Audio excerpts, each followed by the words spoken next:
Honorable assistance. Aujourd'hui, j'ai l'honneur de vous présenter l'essentiel de mon travail qui porte sur le thème suivant. Improvement of the electric field along silicon rubber insulator based on the semiconductor d'adeno material.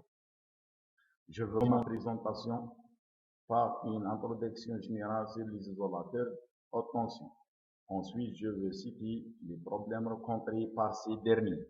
Par la suite, je veux discuter les performances des isolateurs composites après l'amélioration de leur comportement électrique. On finit par une conclusion.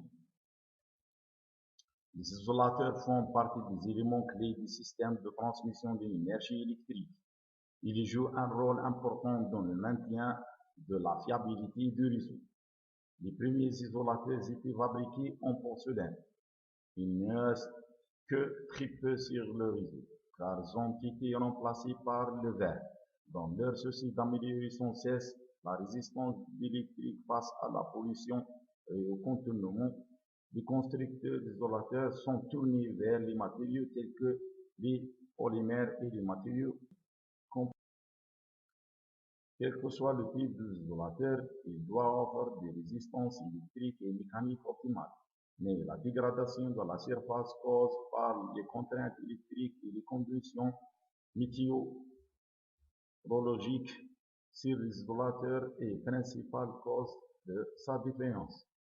Dans cette recherche, on va se concentrer beaucoup plus sur les contraintes électriques. On sait que la tension et le champ électrique à la proximité des conducteurs sont beaucoup plus élevés que les autres zones de l'isolateur, ce qui peut entraîner une décharge corona et même un contournement.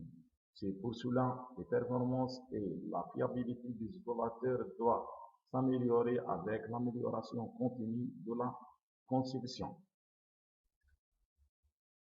Justement, il existe nombreuses techniques qui peuvent être utilisées pour minimiser la dégradation des isolateurs. Dans ce travail, je propose une méthode basée sur le matériau semi-conducteur ZNO pour améliorer la distribution du champ électrique le long de l'isolateur composite. Et afin de réduire la dégradation sur la surface des chercheurs, sont concentrés sur la distribution du champ électrique parce que les performances de ces isolateurs dépendent de ces derniers. Pour atteindre notre but, un isolateur réel de suspension en polymère 15 kV a été utilisé dans cette étude. Comme il était très difficile de mesurer expérimentalement de façon précise la distribution de potentiel et surtout du champ électrique le long de l'isolateur, l'utilisation de la méthode des éléments finis à l'aide de logiciels comme Solve Multiphysics est la mieux adaptée aux problèmes posés. Les étapes de résolution de cette méthode peuvent être résumées comme suit. Introduction de la géométrie de modèle, identification du domaine, introduction des conditions aux limites, maillage de la géométrie, résolution des équations de dérivées partielles et visualisation des résultats. La figure suivante illustre les lignes équipotentielles calculées pour les isolateurs étudiés. Le potentiel est réparti de manière à diminuer progressivement de l'électrode de haute tension vers la terre. La variation de la tension le long de lignes de type montrées sur cette figure. On peut constater que plus de 60% de potentiel électrique est concentré entre l'électrode de haute tension et jusqu'à deuxième eyelet. Près de 20% de potentiel électrique est concentré autour de l'électrode mis à la terre. Les ondulations sont affichées sur le profil de la tension de l'isolateur propre et diminuées de 15 kV à 0 kV. La deuxième figure montre une tendance similaire de distribution avec une champ symétrique. entre les bornes de masse et haute tension. Comme prévu, l'amplitude de champ tangentiel est la plus élevée sur la surface des électrodes métalliques, avec des pics relativement plus petits dans les autres régions, qu'on montre une bonne corrélation avec le tracé équipotentiel et profil de tension. Une des approches efficaces pour minimiser les régions du champ électrique élevées sur la surface d'isolateur, ceci peut être réalisé avec succès grâce à des matériaux capacitifs ou bien résistifs ou bien non linéaires. Parmi ces options, la solution de la non-linéarité des matériaux peut être une méthode promoteuse pour une utilisation sur les isolateurs.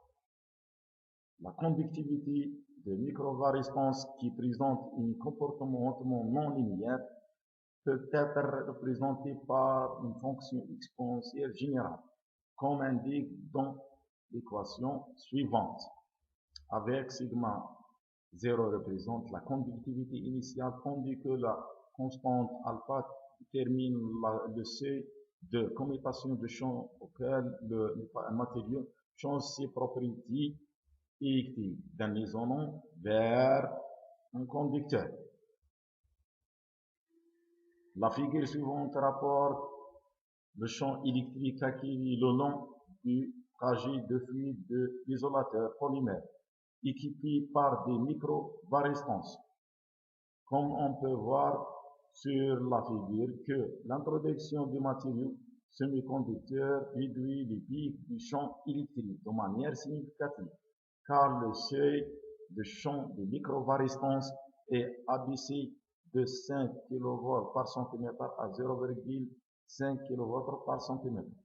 Comme la magnitude est réduite aux terminaux, le niveau de champ à d'autres endroits autour de la zone médiane de l'isolant augmente en conséquence. Donc, on aura une distribution presque uniforme.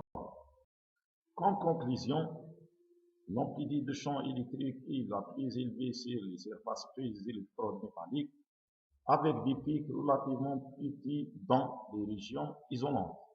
L'intégration des microvarescences en tant que matériau de calibrage de champ améliore la distribution du champ électrique le long des profils de l'isolant, ce qui a à son tour réduit les points chauds et la probabilité de formation des bandes sèches à leur dégradation de l'isolant.